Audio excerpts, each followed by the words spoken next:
Oh, why, hello. Well, you've caught me reading in a completely natural, unstaged environment. Okay, so I do a lot of reading, and this is my reading chair. But I don't set the camera up, and this stack of books from the library isn't normally sitting right here. But where do these books come from?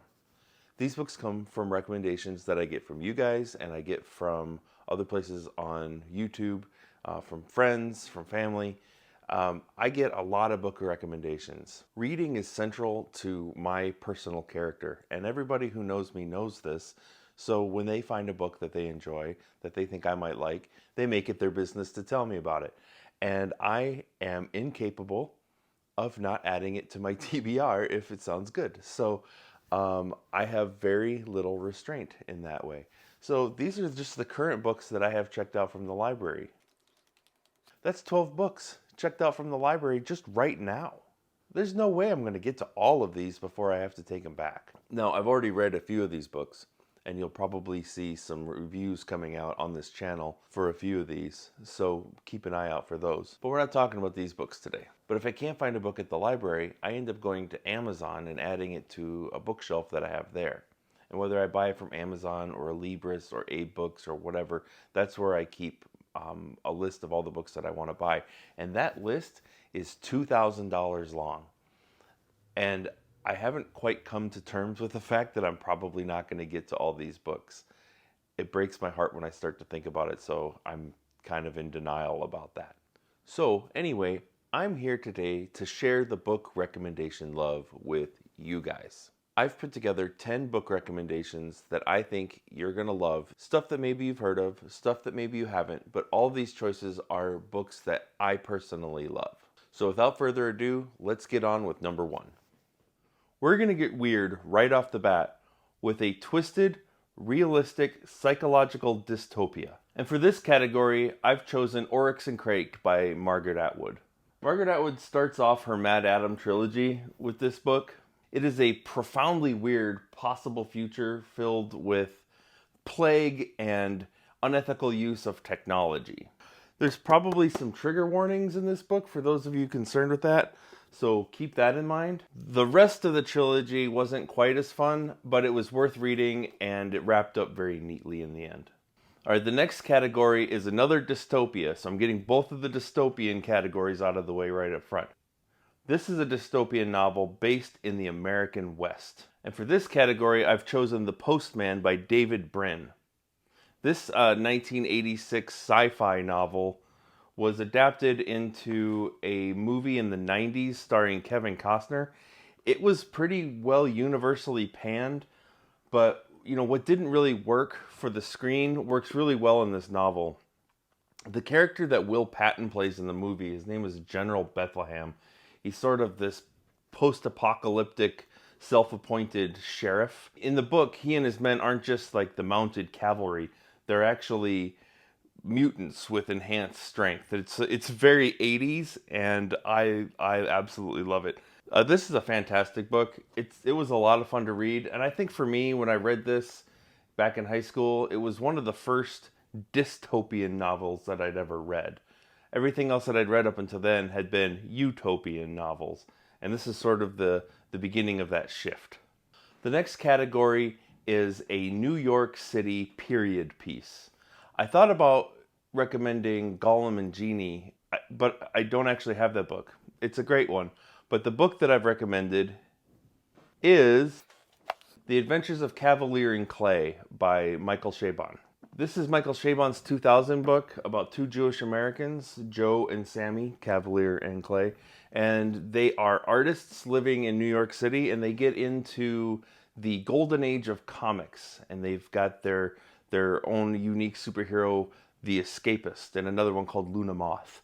And these heroes kind of take off in the comics world, and it kind of follows that story. But this book is about so much more. It overlaps with World War II and Salvador Dali. I love this book. It's one of my favorite books of all time. It's actually number 5 on the list of my all-time favorite books.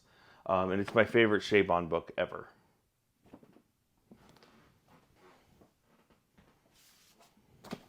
I just realized I have 2 copies. I have 2 copies of this book. I don't know how that happened. If one of you out there wants a copy of this book, I will send it to you. Just let me know in the comments. I'll even let you pick which one you want. Tell me which one you want. Describe the cover. Okay, so what about a book recommendation for fans of absurdist films? That's kind of a weird category, but that's what I've chosen for this one because I've got some books that are perfect for fans of absurdist films. One of them is in, this is the right one, right? Is in, one of them is In Watermelon Sugar by Richard Brautigan. This is Richard Brautigan's 1968 follow-up to his most famous book, Trout Fishing in America, which I have right here. Aren't these covers just amazing? They're incredible, right? But ultimately I chose this one over Trout Fishing, even though I've read Trout Fishing more times, because this is a more complete novel. This focuses on a world of people who all live in sporadic cabins throughout the woods amongst the ruins of an older civilization. And this older civilization's crowning achievement seems to have been that they built all these statues of animals, principally the tigers who ate everybody, and that's why there's so few people left in the world. And it's a very weird little book. On the other side of the spectrum of absurdity, we've got The Flounder by Günter Grass. And this book is far more intricate and far more profound than In Watermelon Sugar. It's also got a much cooler cover. So this book is about an immortal talking fish. And there are other immortal characters. There's a goddess, and I think another, and the fisherman is also immortal. It's been a while since I've read this, but they're all living amongst the people of Danzig like nothing's wrong, like nothing's weird about that. This book also has probably the best culinary writing I've ever read. It's a great book for foodies because the descriptions of food are just top tier. I've never read better food writing than in this book about a talking fish. But just be forewarned, Günter Grass uses his literary skills for culinary writing just as deftly as he does for scatological writing. So, be forewarned. It's far more profound. This is an incredible book, though. It's one of my, this is in my top 20. You'll see this again if I ever make that video. And also, just one bonus book for the absurdist film crowd. I just want to quickly mention The 100 Brothers by Donald Antrim. This is literally a book about 100 brothers. They're all grown men who share the same father. I won't go into anything else, but just kind of a bonus pick there. So that's really weird to have that many siblings, which brings us to the next category, which is books about siblings. And now I've got a couple of books for this list as well. And the first one is A Heartbreaking Work of Staggering Genius by Dave Eggers. Dave Eggers' writing can really come off as showy and affected. But in this book in particular, since it's a memoir, it's a self-effacing memoir. I think we kind of can forgive some of the affectations in the prose because that's sort of the point. It's self-aware affectation, which just that phrase alone is just about the most pretentious thing I think I've ever said, but I love it anyway. Unabashedly, I love this book. I haven't read it for 20 years. I read this literally 20 years ago in 2003, and I'm probably due for a reread. I don't know, maybe if I read it now, I'd change my mind, but like I have really great memories of this book. So I don't know how it stands up to today's writing. The second recommendation I have in the siblings category is Cormac McCarthy's latest releases, The Passenger and Stella Maris. I don't know, are these books upside down? I don't know. But this came in a set. They're really, I just read these, and so really these books are, they're really one book, but he split them up into 2 books. They're companions. It's not one book like Lord of the Rings is all one book. These are 2 distinct stories, but they're so closely tied together that it's kind of impossible to separate them in my mind. And I'm getting ready to do a long form video on this set, so I don't want to say too much. Oh, these are backwards now. So if you want to stick around and hear what I have to say about The Passenger and Stella Maris by Cormac McCarthy, go ahead and subscribe to the channel. Stick around for that. Make sure you're here when that video comes out. I just realized I didn't even tell you what that book was about.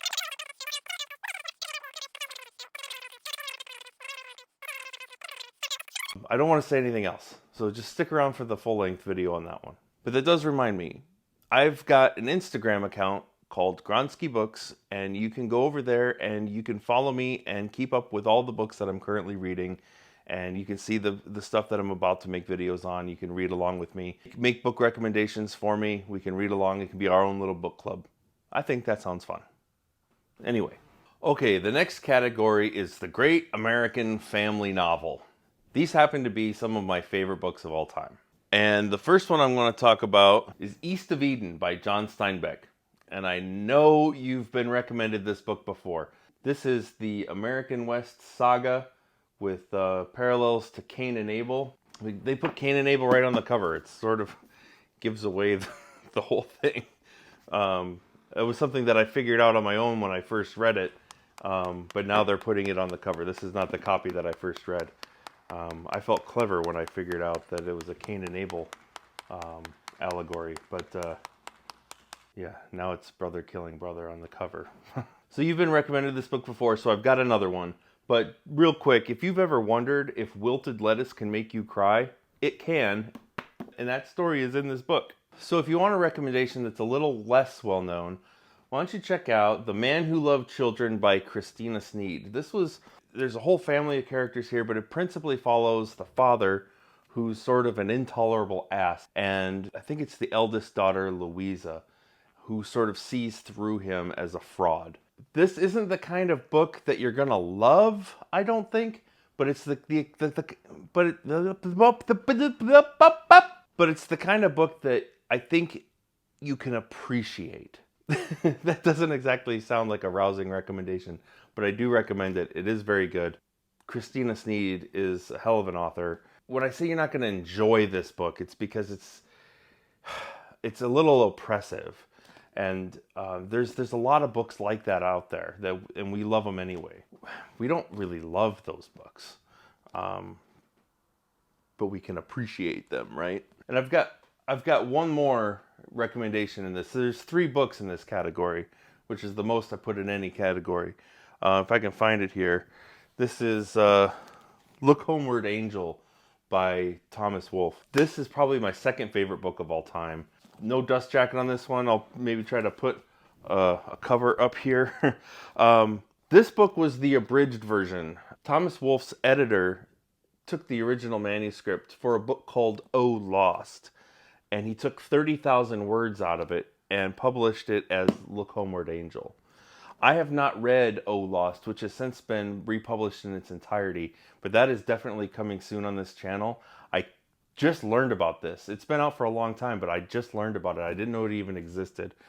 And if I loved Look Homeward, Angel in its edited form, I know that I'm going to love Oh Lost, because I've heard that it cut out a lot of the comedy and a lot of the nuances and a lot of the character building stuff that was seen as superfluous at the time, but apparently has a lot of value according to the critics that I've read. So I cannot wait to get to Oh Lost. Okay, sticking with the family theme for just a little bit longer, we've got the Twisted family novel. And I've just got one book in this category for you, and that is The Hotel New Hampshire by John Irving. This 1981 book is as sweet as it is weird, as it is melancholic. This is written about the Barry family. The patriarch of this family moves everyone around from hotel to hotel, and their ultimate goal, his ultimate goal, is to buy a grand hotel. He's in search of this idyllic life that he can never achieve. Everything goes wrong. His children are left to contemplate the value of this pursuit. Is it worthwhile? Is it not? And in the meantime, well, they kind of fall apart. The father's idealized version of life is falling apart right beneath his nose, and he doesn't see it coming. I don't even really want to say what makes it twisted, because even saying it out loud makes me feel weird. But just know that going into this book, if you choose to read this one, that it's very twisted. Also, this was written in an era, 1981, when authors weren't too subtle about inserting their metaphors into the books. So some of John Irving's metaphorical techniques really come out like a sledgehammer and just hit you across the face. The next recommendation that I have is a story within a story. I love nested stories within novels, especially when it's done well. And for my money, there isn't a single book that does it better than Chrome Yellow by Aldous Huxley. Most people know Aldous Huxley for Brave New World, and look at this. I've got 2 copies of Brave New World as well.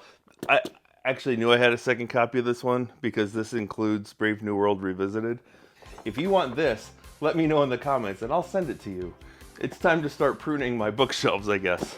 But anyway, Chrome Yellow is my favorite of all of Aldous Huxley's books. The main character is sort of an outsider trying to fit in with the upper class people at this country estate called Chrome. One of the guests at this estate over the week that they're staying there tells a lot of stories, and one of the stories he tells, my favorite story in the bunch, is a story about little people. And that might sound alarming to us in this day and age, but it's actually told with a lot of compassion, and it's a really tragic story. It's one of the most moving things I've ever read. I don't know how long it is exactly, but it takes up a good portion of this slim book, but it's one of the stories within the story, and I just absolutely love it. I first read this in high school, and I'm just going to keep reading this book every couple of years for the rest of my life. The next category is the Parallel Worlds category. Let's talk about 1Q84 by Haruki Murakami. But this is a dangerous book to recommend because it's really long and it's really weird and it's replete with graphic sex, which isn't everybody's cup of tea. Some people just don't like that, and I understand. This book has a lot of all the weird stuff. This is a beautifully conceived novel, principally about 2 characters, Aomami and Tengo. And they live in this kind of alternate version of reality, which can only be sort of discerned by kind of reading the night sky. But as the novel moves on, we're introduced to a lot more plot elements. There's this religious cult that comes into play. There's this shelter for abused women, and so many other eclectic characters that I couldn't possibly go into them all. Parallel Worlds, 1Q84. Do check it out if that kind of thing appeals to you. All right, so what about a book that's Kafka-esque, but it's not Kafka? What do I recommend for you? Well, I've got another Murakami book. And I've actually got 2 of this one as well. And if anybody wants, I'll send you one of these copies too. So first come, first serve. Just tell me which one you want. So this is called Kafka on the Shore. It's a little on the nose. So in this book, the titular character, Kafka Tamura, leaves home suddenly to escape kind of a twisted family curse. But while Kafka's on the road, he thinks to himself, and I'm just going to read it here real quick. Alone in an unfamiliar place, like some solitary explorer who's lost his compass and map, is this what it is to be free? So he contemplates whether the cost of freedom is to also then be lost. That is such a neat concept, and I think we've all probably felt that a little bit at one point in our lives. But Kafka is not the only character in this. This is a book of converging plots. There is an old man named Nakata whose wartime trauma has left him with this sort of mystical existence that he lives. This is the kind of book where cats can talk and it rains fish. So just so you know what you're getting into. But this is a wonderful book. Definitely Kafka-esque. It fits that mold for sure. But it's one of my favorite Murakami books.